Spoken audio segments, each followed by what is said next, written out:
আসসালামু আলাইকুম রহমতুল্লাহ। প্রিয় দর্শক, আজ নিয়ে এসেছি মজাদার মুরালি তৈরির রেসিপি। অনেক মজা এবং কুড়মুড়ে এই মজার রেসিপি কিভাবে আমি খুব সহজে তৈরি করে নিয়েছি সেই প্রস্তুত প্রণালী আমার ভিডিওতে থাকছে। চলুন তবে পুরো প্রস্তুত প্রণালীতে। মুরালি তৈরি করার জন্য আমি এখানে একটি বোলে নিয়ে নিচ্ছি ময়দা। নিয়ে নিয়েছি মেজারমেন্ট কাপের 2 কাপ ময়দা। আরও লাগছে এখানে স্বাদ মতো লবণ, নিয়ে নিচ্ছি হাফ চা চামচ লবণ, আর দিয়ে দিব 2 চা চামচ চিনি এটাকে মিষ্টি করার জন্য। আর এখানে দিয়েছি 2 টেবিল চামচ রান্নার রেগুলার সয়াবিন তেল। এই সবটা আমি সুন্দরভাবে হাতের সাহায্যে আমি মিশিয়ে নিব। মেশানোর ক্ষেত্রে একটা ব্যাপার খেয়াল রাখবো যে এইটা সুন্দরভাবে মেশানো হয়ে যাওয়ার পর এইভাবে দলা পেকে আসছে কিনা। যখন এভাবে দলা পেকে আসবে বুঝে নিতে হবে পারফেক্টভাবে সমস্ত উপকরণ মিশে গিয়েছে। এ পর্যায়ে আমি দিয়ে দিব হালকা কুসুম গরম পানি। ডোটা আমি কুসুম গরম পানি দিয়ে করে নিচ্ছি, তাহলে বেশিক্ষণ রেস্টে রাখার প্রয়োজন হবে না। এই তো আমার ডো তৈরি হয়ে গেছে।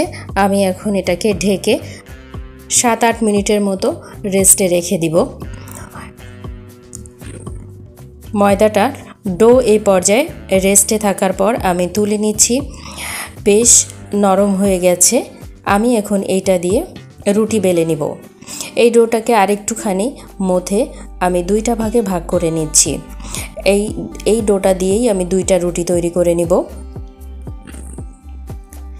এখানে আমি সামান্য ময়দা দিয়ে রুটিটা বেলে নিচ্ছি। এই রুটি বেলাবেলির কাজটা মূলত সবাই কম বেশি পারে।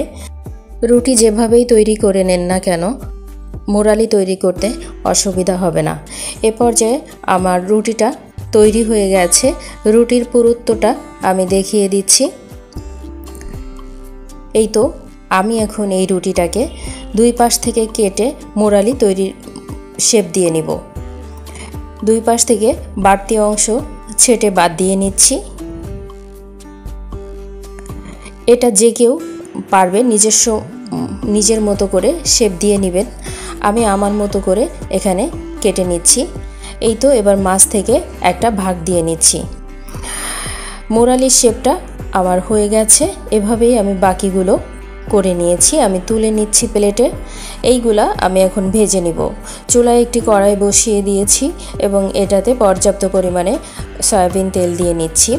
তেলটা মোটামুটি একটু গরম হয়ে এলে আমি মুরালিগুলো একে একে দিয়ে দিব। খুব বেশি কড়া তাপে আমি মুরালি ভাজবো না, তাহলে উপর থেকে কালার চলে আসবে, ভেতরটা থেকে কাঁচা থেকে যাবে। চুলার আঁচটা মিডিয়াম আঁচে রেখে আমি এই মুরালিগুলো ভেজে নিচ্ছি। মুরালি ভাজার আমার উপর পাশ ভাজা হয়ে গেছে।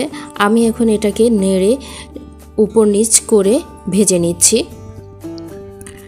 বেশ একটু সময় নিয়ে ভেজে নিলে অনেক বেশি মজা হয় এবং কুড়মুড়ে হয়। আমি উল্টে পাল্টে দিয়ে নিচ্ছি। এ পর্যায়ে আমার মুরালিটা বেশ একটু কালার আসতে শুরু করেছে। আমি এখন এটাকে তুলে নিব।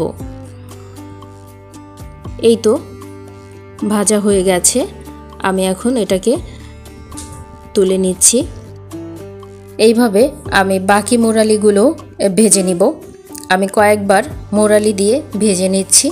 আমি তুলে নিচ্ছি এই ভেজে নেওয়া মুরালিগুলো। এই তো সুন্দর কালার আসছে। এখন আরেক ব্যাচ দিয়ে দিচ্ছি।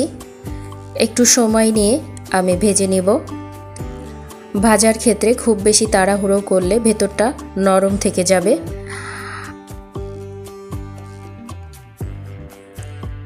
উপর পাশ ভেজে নেওয়া হয়ে গেছে। আমি এখন একটু নেড়ে চেড়ে দিচ্ছি। এভাবেই আমি বাকিগুলো ভেজে নিচ্ছি। এখন এই মুরালিগুলোকে আমি ঠান্ডা করে নিব। আর চুলায় আরেকটি কড়াই বসিয়ে দিয়েছি এবং তাতে দিয়ে দিচ্ছি 1.5 কাপ চিনি। এই মুরালিটা এখন চিনি সেরায় গড়িয়ে নিব। আর দিয়ে দিব এখানে 1/4 কাপ পানি। এটা সুন্দরভাবে যখন ফুটে উঠবে তখন আমি মুরালিটা দিব। একটু নেড়ে চেড়ে নিচ্ছি। এ পর্যায়ে আমার চিনিটা ছিল ব্রাউন সুগার, তাই একটু কালার এসেছে। এ পর্যায়ে আমি দিয়ে দিচ্ছি মুরালিগুলোকে। এখন নেড়ে নেওয়ার পালা। আমি এখন উপর নিচ করে নেড়ে মিশিয়ে নেব চিনির শিরার মাঝে। এটা গরম থাকতে একটু নরম থাকে, যখন এটা গরম টেনে যাবে তখন বেশ মুচমুচে হয়ে যাবে। আমি নামিয়ে নিচ্ছি, একটি প্লেটে তুলে দেখাচ্ছি কত চমৎকার হয়েছে মুরালিগুলা। দেখতে অনেক বেশি লোভনীয় হয়েছে আর খেতেও মাশাআল্লাহ অনেক মজা হয়েছে। সুন্দর এই মুরালি রেসিপি আপনাদের যদি ভালো লেগে থাকে তাহলে ঠিক এই একই রেসিপি ফলো করে তৈরি করে নিতে পারেন। আশা করি পরিবারের সবাই অনেক পছন্দ করবে। অনেক কুড়মুড়ে হয়েছে আজকের এই রেসিপি। সঙ্গে আপনারা যারা ছিলেন তাদেরকে অসংখ্য ধন্যবাদ। পরবর্তী ভিডিওর আমন্ত্রণ জানিয়ে এখানেই শেষ করছি। আল্লাহ হাফেজ।